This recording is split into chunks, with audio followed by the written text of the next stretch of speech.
Сен жаман не дегені бұл маған? Басында берген уәде қайда? Мына ішімдей бала неге ойламадың?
Саған шындықты айтуға тиіспін. Түрмеде жатып, өз-өзіме сыймай, ойым онға, санам санға бөлінді.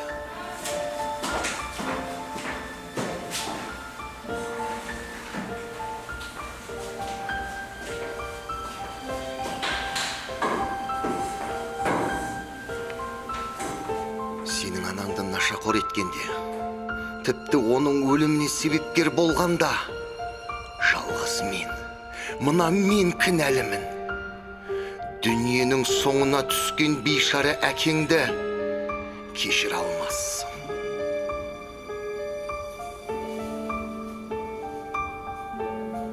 Иә, мен нашар әкемін, тіпті әкемін деп айтуға да хақым жоқ шығар.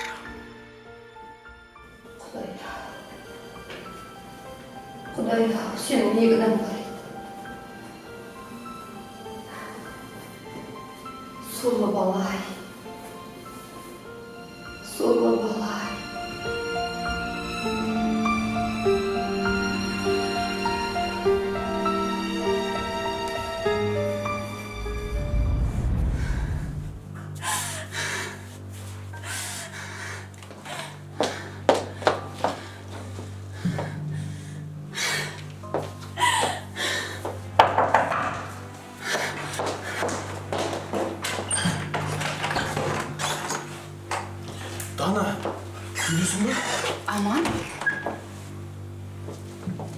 көтеріледі. Жай жүрсің бе? Жай жүргенде жай емес, жұмыс деген бастан асады.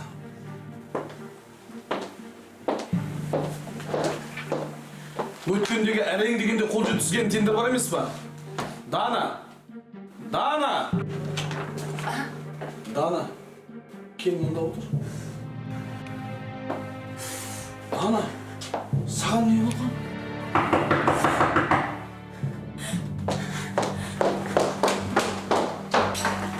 Жаным сол. Мен сені қалай Русик, тұра тұршы, Русик!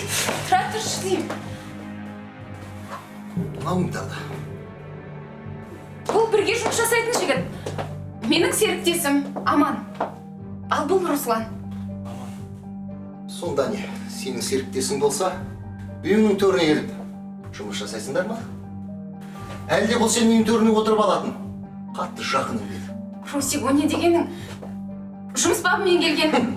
Өзі де кетейін деп жатыр. Солай ғой, Аман? Солай.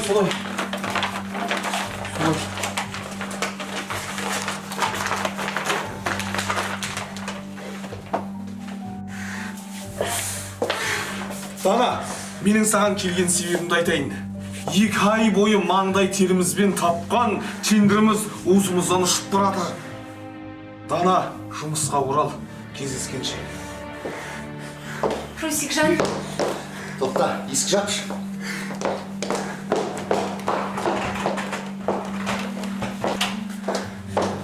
Русик. Сен неге бөтен адамды көргізесің?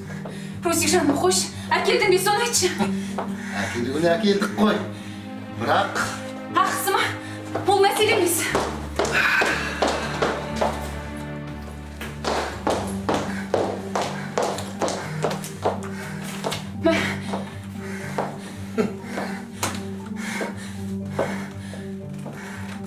Русик. Жаным, мынауың аз.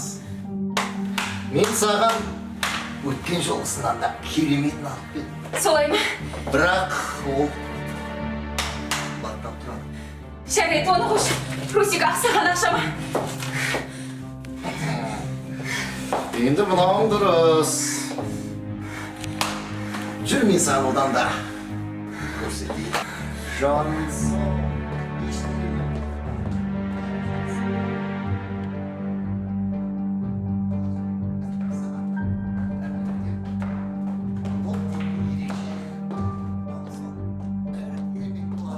Мен саған білесің ба не алып келдім? Мен саған Русик. кереметін алып келдім, жаным. Осы ғой маған керек. Тоқта, асықпа. Кел, одан да мен саған үйретемін. Отыр. Қазір оның біреуінің дәмін татсам, бүткіл әлем сендік болады. Енді асықпа, көзіңді жұм. Аузыңды аш. Енді 10-ға дейін сана.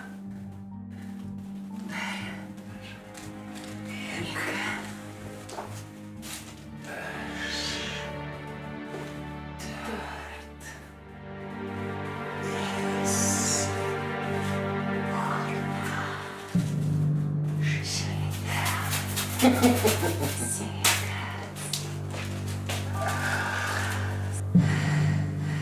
Русик. Мынауың деген керемет қой. Русик, рахмет саған.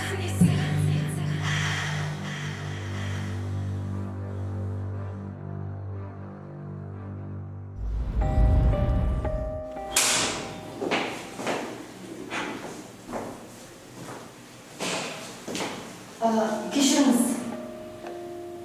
Ұйқыңыз бұл жеріме кешіріңіз. Сізді демалысқа бара берсін дейді. Кім? Аман Жорабекович. Неге? Дәулетке өзім қарайтын болдым, маған тапсырды. Дәулет қана? Дәулет сол Аман Жорабековичтің қасында отыр ана жақта. Сонда Аман Жорабекович өзі рұқсат берді ме? Иә, өзі рұқсат етті. Ренжімеңіз. Сонда мен боспын ба? Сіз боссыз. Сау болыңыз.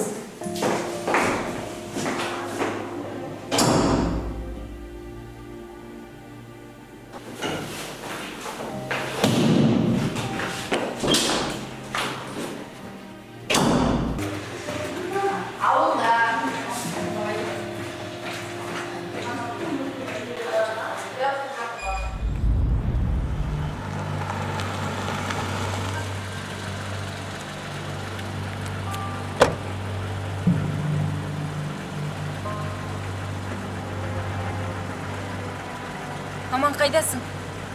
Мен келдім.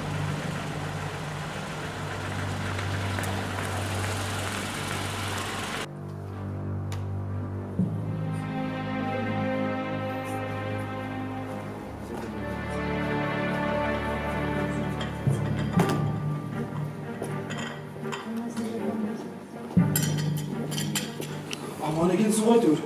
Жеттінде не болып жатыр? Отыршы. Ақша келдің бе? Ана, есіңді жи. Бұл ақша сенің әкеңнен қалған мұра емес па? Сен маған ақыл айту үшін келдің бе? Ана, сен маған айтқан сөздерің есіңде ма? Уәделерің қайда? Алдыңа қойған мақсаттарың, біздердің жоспарларымыз қайда?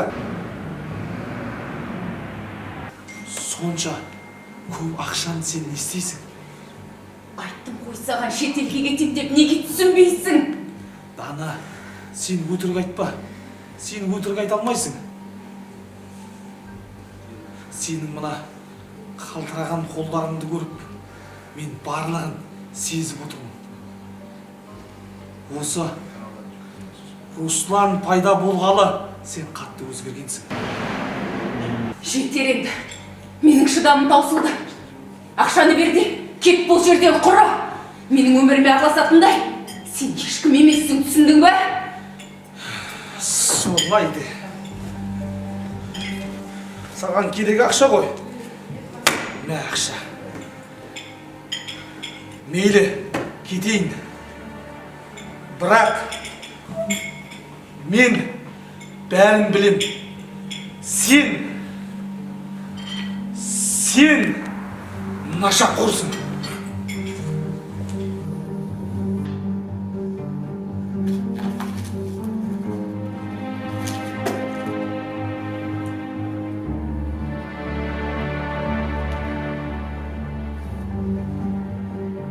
Алло, Русик, мен ақша таптым.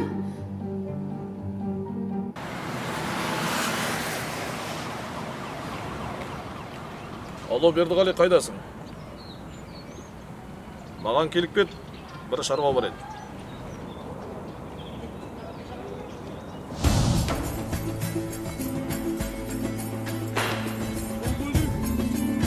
Уағалейкумассалам. Қалай, братишка? Қалай, ақша алып келдің бе? Приметі, абайлап жүр. Елге сәлем айт. Абайлап жүр. Осында барласың. Әттен звондапты ғой. Давай, жақсы. Алжан, қалайсың? Қайдасың? Күтемін. Сүйгім еді. Сені қалай сағынғанымды білсең ғой. Әрине. Бәрі окей болады. Саған келе жатыр. Мен сені күтіп жүрмін. Қашан келесің? Жаным саған не алғанды? Жан, сенің ештеңе аямайтынды білесің ғой. Білмесең де болады. Қайда келеді? О, жаным, міне мен де келдім. Қалай ұнайды ма? Ашық жан, сен маған ең керек. Сен үшін. Хорошо, жаным.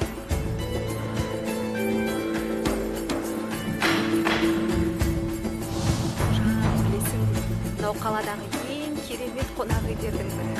Саған ұнайды. Рахмет, жан. Көрейік бақ. Мен қонақ үй. Сәлематсыздар ма? Кешір. Жаным сол. Рахмет. Жоғарғы көтерілеміз ба?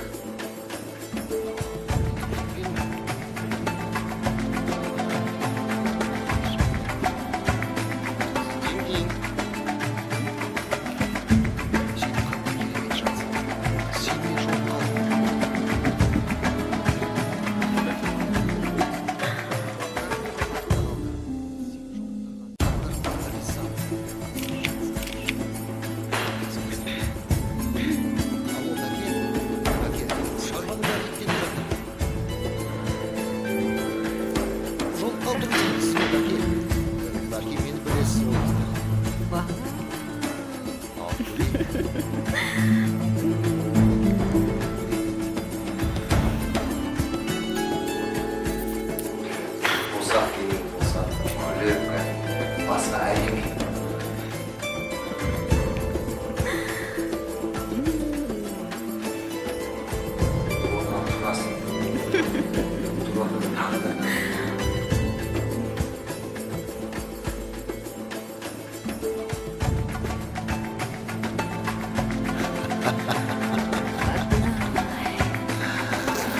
Русик, жаным.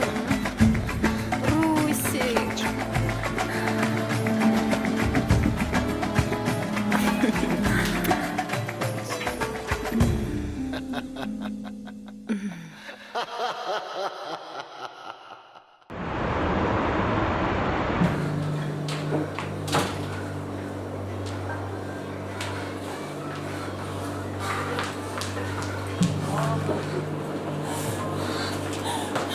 Руслан қайда?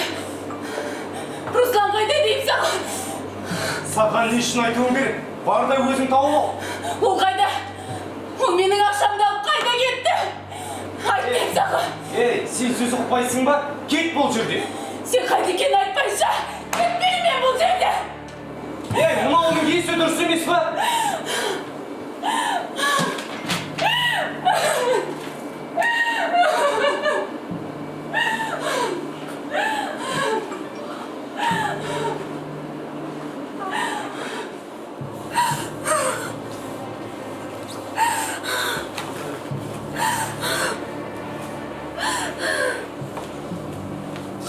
Мына жерде. Жүр былай.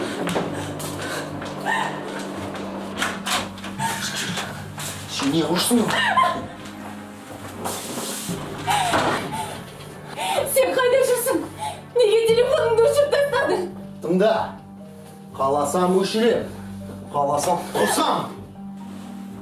Неге жоғалып кеттің? Менің ақшам қайда оңбаған? Ақшам қайда деймін саған? Қайдағы ақша? Бұл ақшаны өзің құртқан жоқсың ба? Сен маған не демедің оңбаған? Басында берген уәде қайда? Мына ішімдегі баланы неге ойнамайсың? Бала? Қайдағы бала? Қайдағы бала? Қайдағы бала? Сен секілді нашақордың баласы кімге керек? Енді одан былай мені іздейтін болсам, өлтірем! Түсіндің бе? Өлтірем!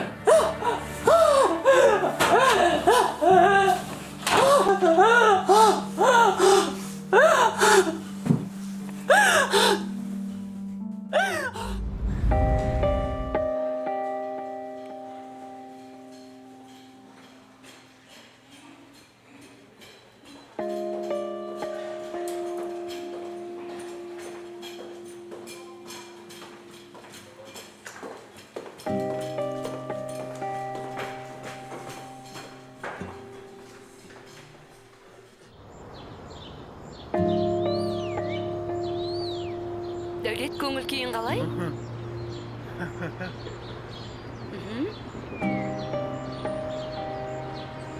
Әне қарашы. Күн де батып барады. Қандай әдемі, а? Дәулетжан? Я, керемет.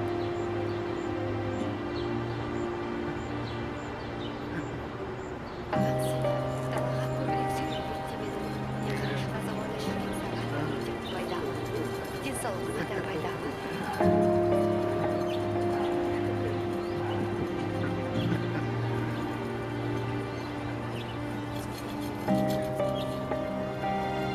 Кел, мұнда отырып біраз әңгімелесейік, сырласайық. Саған өткендегі қызық оқиғаны айтып берейін. Ертедегі патша өмірсінде оның байлығы мен дәулеті тасқан соншалықты бай болса да, оған бір адам өлсе, бір жолдас қоса сөнеді.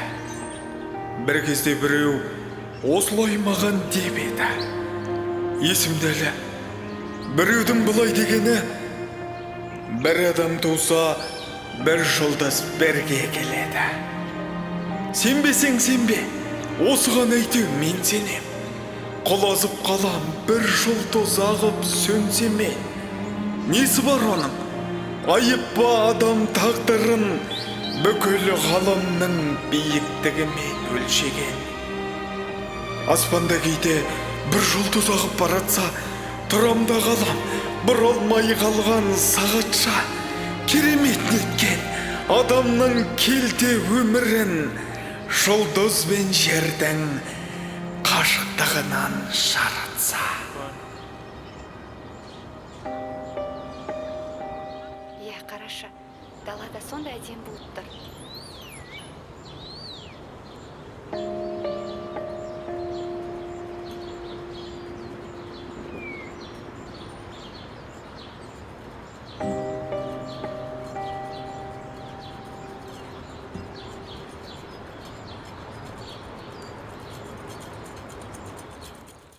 Алло. Не сиди.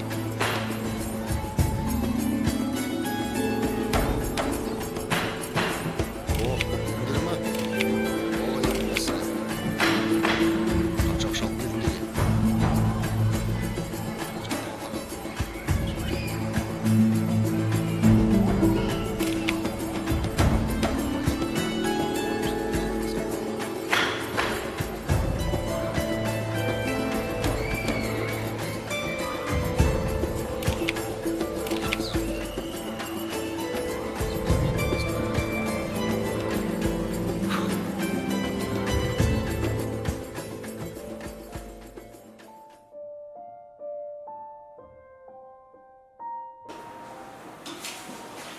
Мәліметтер. Кіруге рұқсат па? Қош келдің Бердіғали, келдір. Әзірше маған ешкім кіргізбей. Ассалаумағалейкум. Уағалейкумассалам. Ал кел жайғас. Ал кешегіден қандай жаңалықтар бар? Барлық мәлімет мынаның ішінде. Ал көрейік.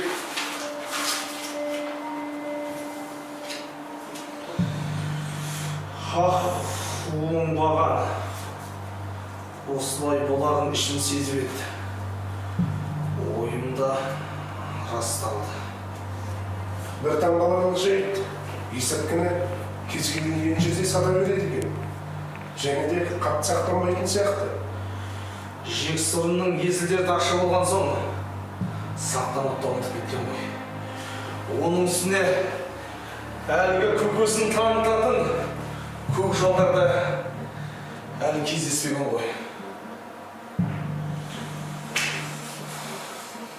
Оның қай жерде тұратынын,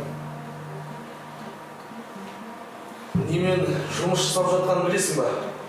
Барлығын аттарын қай жерге баратын, қай жерде болатын. Ендеше көп созбайық, кешке барайық. Егер жай ғана ескерту жасаймыз, оған көнбесе, өз обалы өзіне. Мынау бүгінгі ақпаратына. Рахмет.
Ал жігіт, көңіл күйің қалай? Сен әлгі аман емессің ба? Дәл сол аманның өзі, ұмытпапсың ғой. Сен мені аңдып жүрген жоқсың ба? Иә, Мен сенімен еркекше сөйлесуге келдім. Сен менімен. Сенімен. Алай ендеше. Сыртқа шығай, қарсы болмасаң, сыртқа шығып сөйлесейік. Шығай.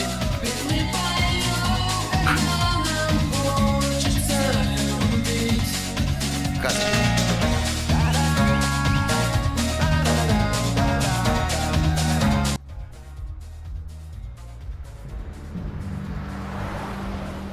Мен сенің кім екеніңді және немен алысатынды білем. Сонда мен кім екенмін? Мен сенімен айтып сұрады уақытым жоқ. Мен саған бірақ нәрсе айтам. Сен Данаға жолама. Данаға? Иә, Данаға жолама. Егер Данаға бір нәрсе болатын болса, жер басып жүре алмайсың. Бауырым, Данада мен ешқандай шаруам жоқ. Дананың өзі менің артымнан қалмай жүрген. Түсініп қой, Данаға бір нәрсе болса, менен жақсылық күтпе.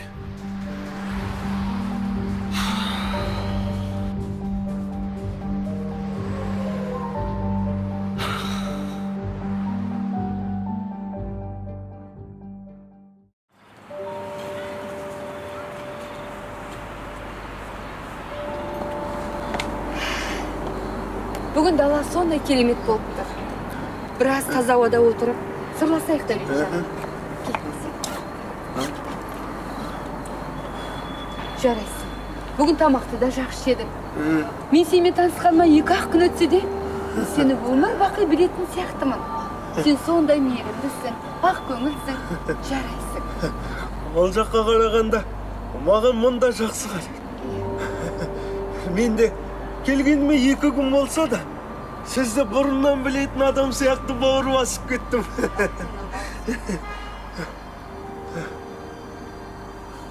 Неге екен білмеймін. Одан бері қанша уақыт өтсе де, сол оқиға есімнен кетпей қойды. Жексенбі күні болатын. Бәріміз теледидар алдына жиналдық. Онда әкемен бала жайлы кино болып жатты.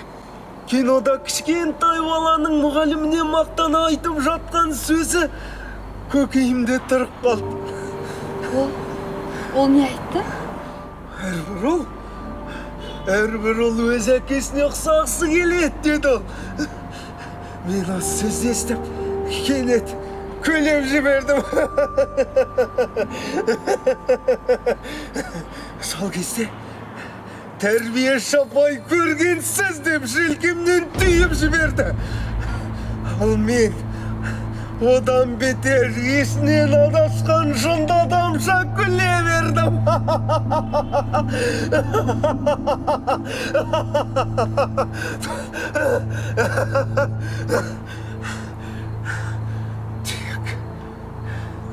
Тек бетіме шапалақ шарт өткенде ғана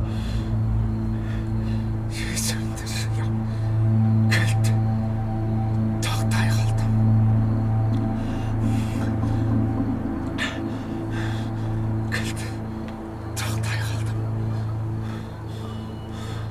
Олай шынында да өте қатыгез, өте қатал адам екен. Осынша уақыт оның осындай қатыгездігіне шыдай бергенше, неге Аман ағаңа бір ауыз айтпадың? Неге бір ауыз ескертпедің, Дәулетжан аға? Жоқ, ол сіз ойлағандай жаман адам емес. Ол кісі бар болғаны шаршайды. Мен өз қолдарыммен тамақ іше алмаймын. Өз аяқтарыммен жүре алмағасын. Тіпті анау тұрған әжетханаға өз аяқтарымен бара алмайтын болған соң. Ол кісінің ешқандай күнәсі жоқ. Жарығым ау, осыншалықты адам, осыншалықты ақ көңіл болғаны қалай? Заман қаншалықты қатыгез болса да, сен соншалықты мейірімдісің, соншалықты рахымдысың.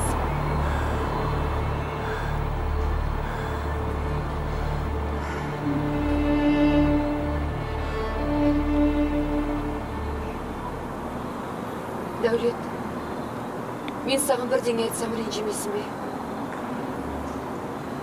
Мен бүгін таңертең сенің бөлмеңе бардым. Сен ұйықтап жатыр екенсің. Төсегіңді жөндемек болып, жастығыңды сырғанымда астына бірнеше хаттар жерге түсіп кетті. Еріксіз көзіме түсіп, хаттарды қолыма алып, Демек, сіз оны оқыдыңыз ғой. иә, Ол менің әкемнің, ол менің жауыз әкемнің маған жазған хаттары болатын. Мен кейде ойлаймын, білесіз бе? Менің өзімді дүниеге әкелген әкем мен шешемнің кім екендерін білмегенім дұрыс болар ма еді? Кім білсін?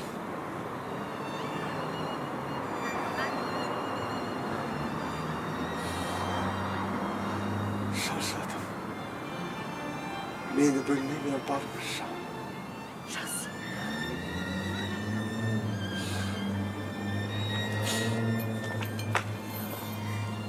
Барып жатқызайын.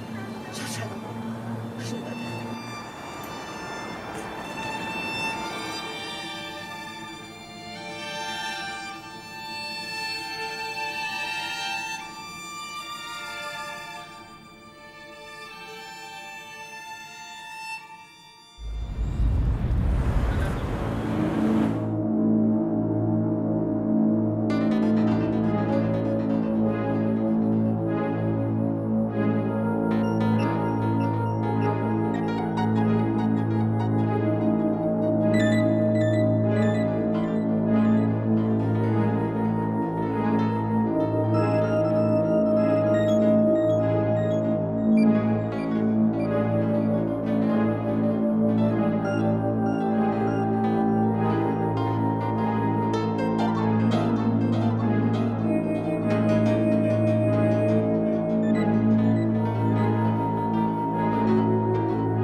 Ана қыз сияқты майысқанда анау.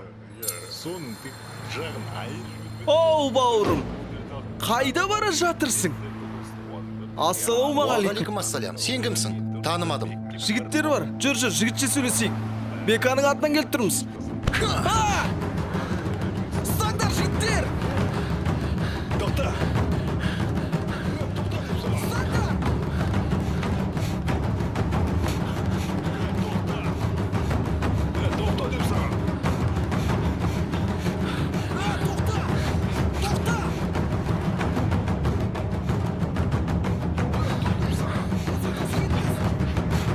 Самка оңдырмайым. Руслан! Руслан, тұр!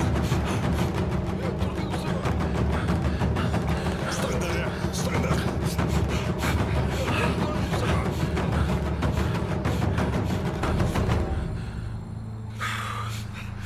Ашып болдың ба?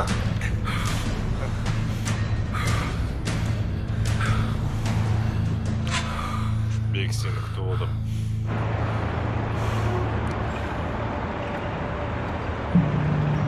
Алло. Иә.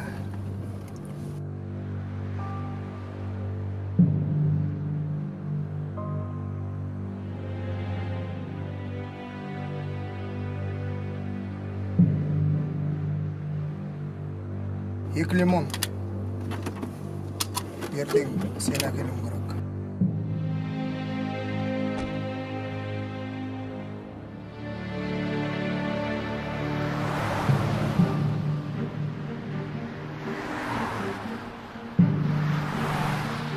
Жігіттер. Оған түзді. Жігіттер. Беканыңыз қайда? Түсіндіріп айтам. Жігіттер, Бека қайда?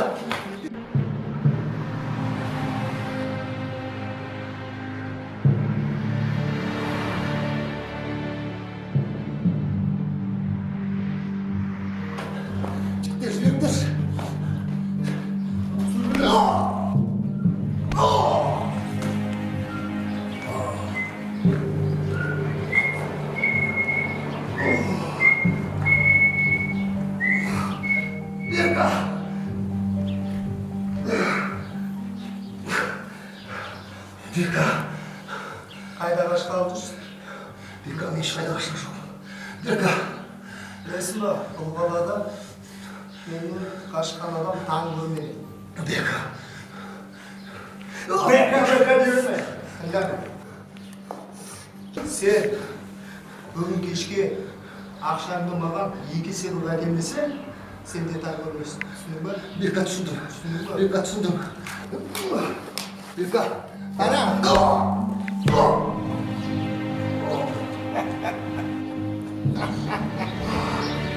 Бека. Бека. Бека.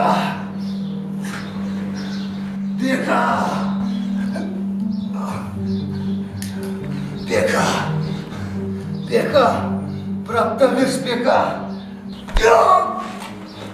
Bir haftada sen өлесің. Бүгін таңға дейін әкелмесең өлесің. Все. Таня, үйретіңдер тұрсын.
Так, Оразғалиев.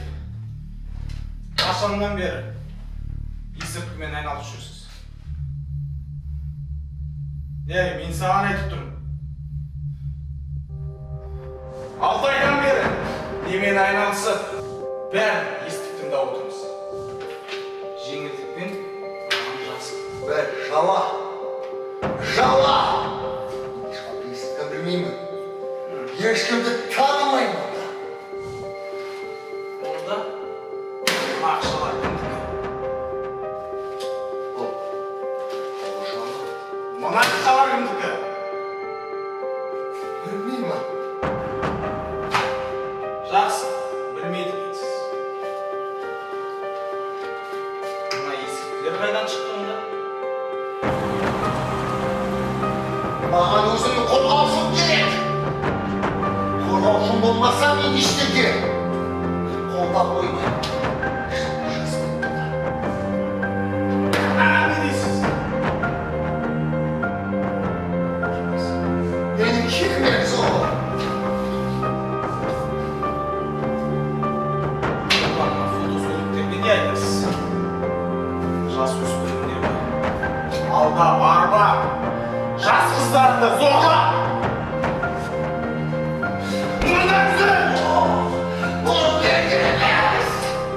Ойындаңыз, жолдас Оразғалиев.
Кел айналайын.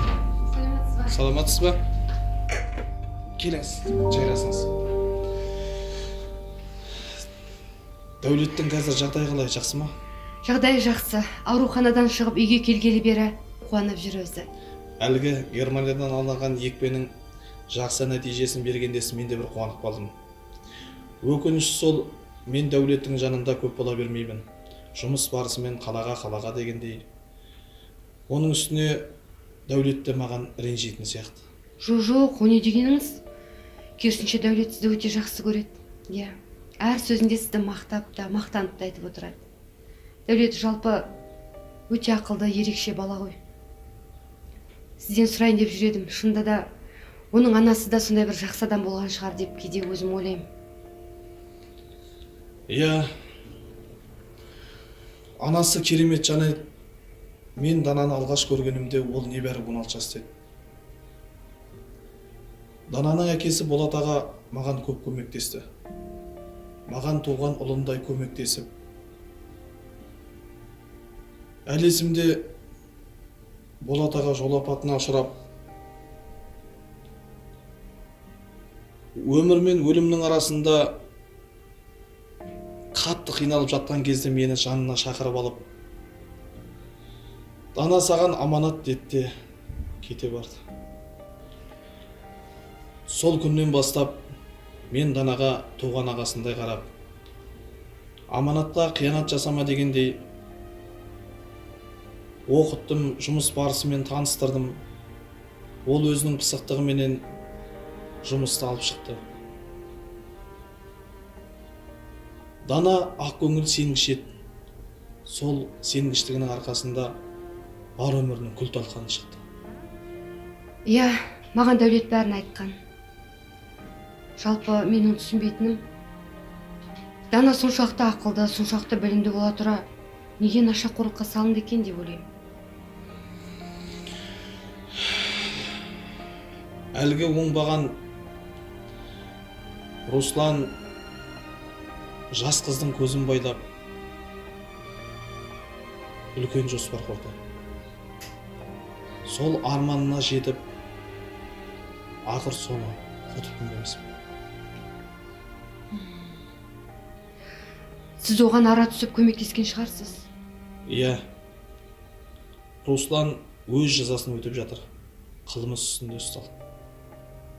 Иә. Ол кісі заң жазасы емес, ар жазасының алдында қаншалықты қиналатынын енді түсінген шығар деп ойлаймын. Кім біледі? Мен кейде ойлаймын, дер кезінде Дананы тапқанда мүмкін Дана тірі болар ма еді. Дәулетім сау туылар ма еді. Мен Дананы табаным тозғанша іздедім. Бірақ Дана мен ойлағаннан да қатты өзгеріп кетіпті. Ей, дүние-ай.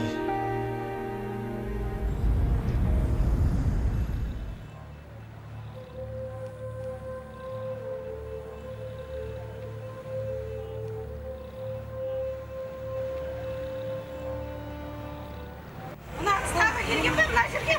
Шақпын жерден кет бас, кет ары, шақырып бол. Албасты сенің.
Вы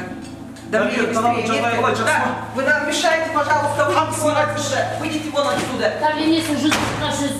Так, сердцебиение страдает. Девочки, берите каталку и в операционную. Быстро!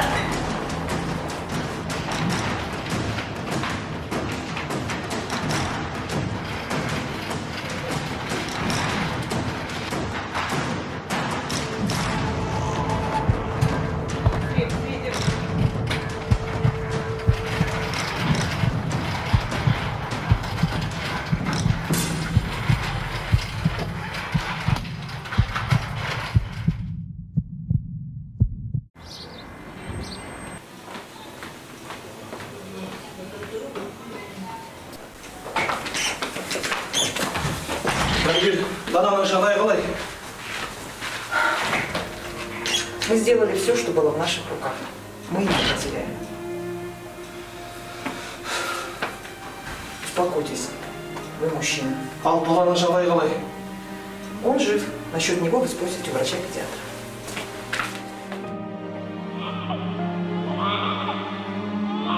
Шешем мені алдыруды ойлаған.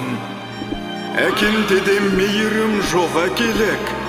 Дүниеге әлі келе қоймаған. Сәби едім, менің атам қателік.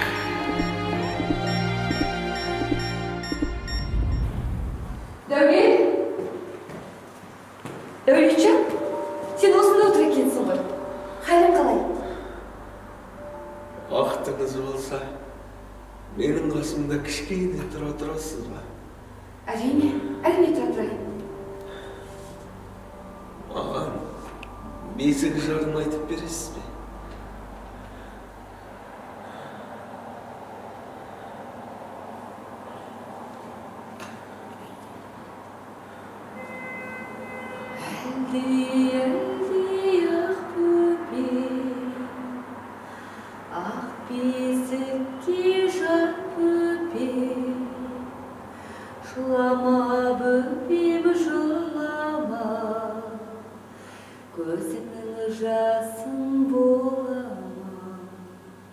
Білесіз бе?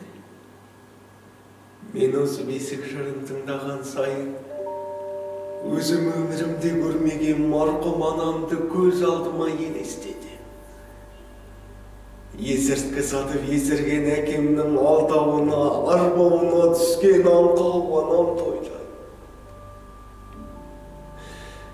Ал сол әкем сияқтылар қаншама баланы менімен тағдырлас етіп жатқандарын түсінем екен.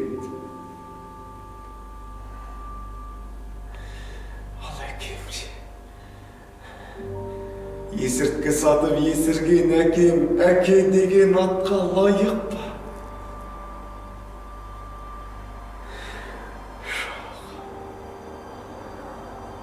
Лайық емес. Әрине лайық емес.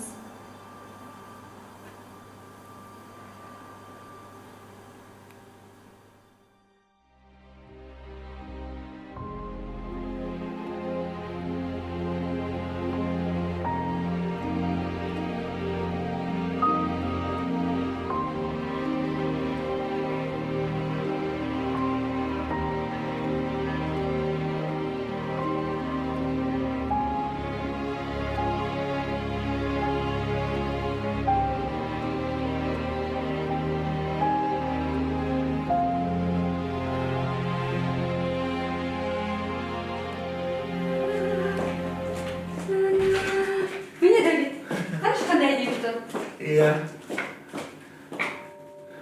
Аман ағалар қашан келеді? Аман ағам бүгін сәл кешіңкіреп келетін шығар, жиналысы бар екен. Әкел, кең тақып берейін.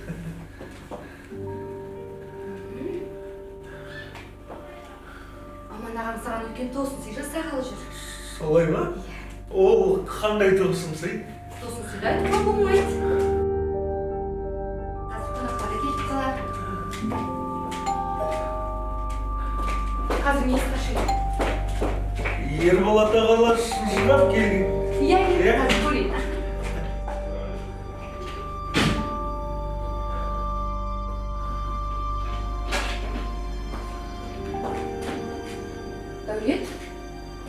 анда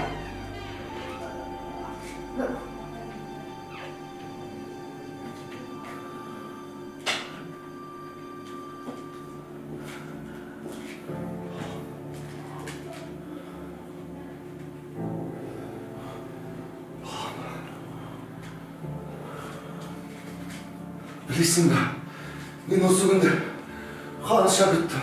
аға, сіз аға Қарындасым, кешір. Ағам, кішкене уақыт берші, баламмен сөйлесіп алайыншы. Мен бұл күнде ұзақ күттім, қарындасым. Кішкене уақыт берші, өтінемін сізден, қарындасым. Дәулет, Қарындасым, өтінемін, кішкене уақыт берші. Баламмен өзім сөйлесейінші, жеке сөйлесейінші. Рұқсат етіңіз, қарындасым. жақсы. Мен қазір келем Дәулетжан. Балам.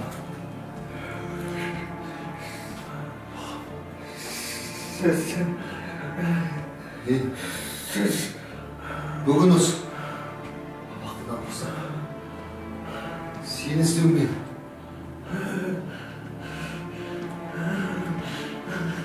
Балам, білесің бе?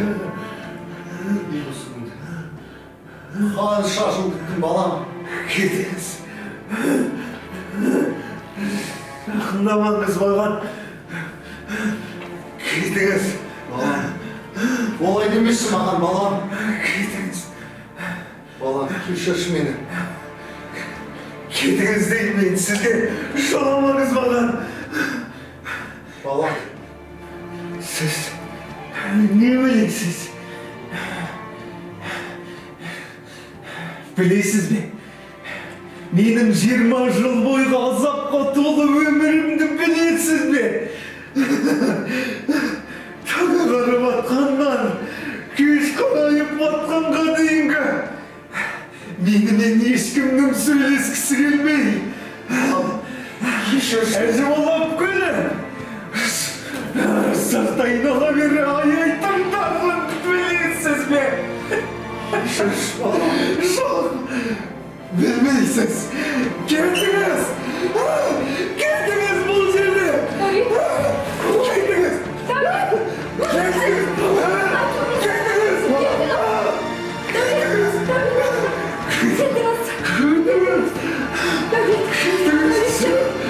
Жанымды ұдамай кетіңіз!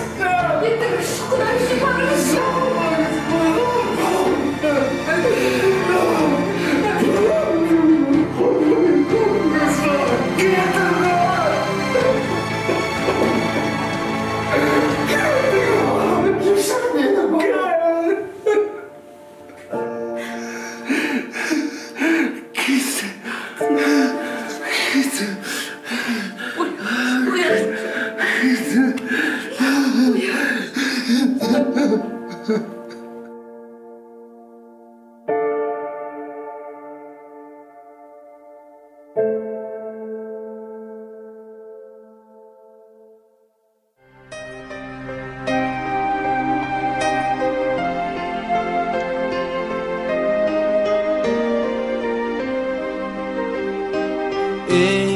Өмір әуреге салған, қол жетпес арман өтер жалған. Болсаң да қатал, таңдарым дар, бөленіп жатар бақытқа апар. Өмір әуреге салған, қол жетпес арман өтер жалған. Болсаң да қатал, таңдарым дар, бөленіп жатар бақытқа апар. Күн мен түн таласып жарысқан, жандар көп өмірмен алысқан. Талайдың басынан бақ ұшқан, талайлар өмірде табысқан. Тәтті ғой бұл өмір жағымды, өмірге салып қал жаныңды. Өткенің келмейді өкінсең, өмірден алып қал барың. мәңгіге салған, қол жетпес арман өтер жалған. Болсаң да қатал, таңдарымда бар, бөленіп жатар бақытқа апа.